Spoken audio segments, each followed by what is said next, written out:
Dans la soirée de ce 9 mai, le bureau de l'Union européenne au Burundi a organisé un cocktail pour la célébration de la journée de l'Europe. Les ambassadeurs des États membres de l'Union européenne accrédités au Burundi étaient présents à cet événement, de même que les représentants de la société civile ainsi que certains membres du gouvernement, dont le ministre burundais des Affaires étrangères et de la coopération au développement, Albert Shingiro. Dans son allocution, l'ambassadeur de l'Union européenne au Burundi a déploré la perturbation des chaînes mondiales d'approvisionnement causée par la guerre de la Russie en Ukraine. Il a exhorté les partenaires burundais à tenir en considération cette situation.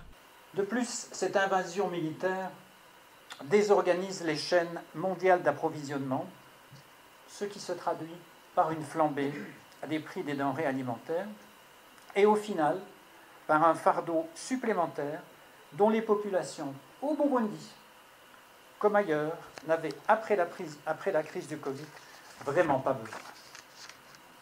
L'Union européenne tente actuellement de mobiliser la communauté internationale afin de renforcer d'urgence l'action multilatérale contre l'insécurité alimentaire. Je salue en particulier les représentants des agences de l'ONU qui sont présentes ici et actives dans ce domaine-là.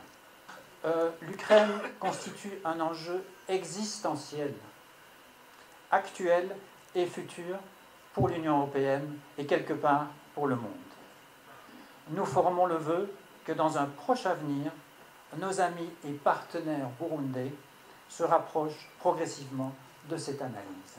Pour le chef de la diplomatie burundaise, l'Union européenne n'est pas la seule à faire face à des conflits interétatiques et des guerres par procuration. Il a encouragé qu'il y ait une mutualisation de tous les États afin de mettre fin à cette guerre qui hante le monde entier.